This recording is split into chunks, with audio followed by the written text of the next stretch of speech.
家好，欢迎来到快乐手工。今天我做了这样子的一款简单的小手工，您知道它是干嘛用的吗？平时生活中呢，我们去菜场、去超市，经常会有塑料袋。我呢，这个是用来收纳塑料袋的。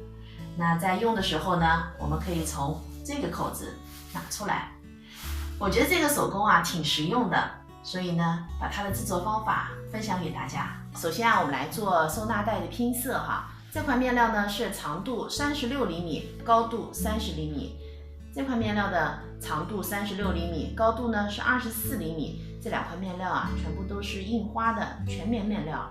现在呢，我们把它们正面和正面相对36厘米的两条边车在一起。这条线呢车好了，我呢进行了一个分户熨烫现在这块材料呢是宽度36厘米，高度呢52厘米。如果您做这个手工的时候不像我这样子需要拼色的话，那这就是你需要实际准备材料的大小。现在呢，我发现我这个面料有点软，所以我打算往上烫一块无纺衬。那无纺衬的尺寸呢是宽度36厘米，高度呢是34厘米。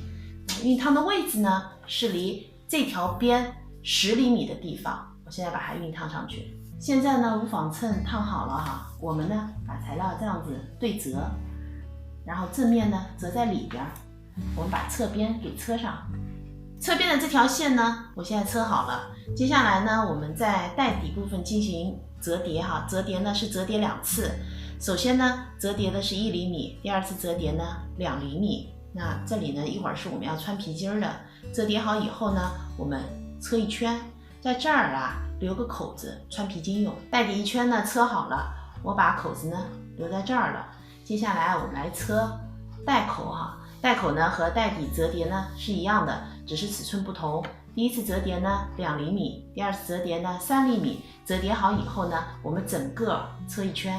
袋口的线呢车好了，我呢把材料翻到了正面现在咱们这个材料是这样子的一个桶状。接下来呢，我们把袋底的这个位置向里折，那折的尺寸呢正好是烫衬的地方接下来我们这样子车一圈5毫米的窄边。现在咱们袋底的一圈呢车好了，我们把刚才放进去这边拿出来然后在这个地方穿上皮筋。咱们一圈皮筋呢穿好了，一会儿塑料袋就能从这儿拿出来了。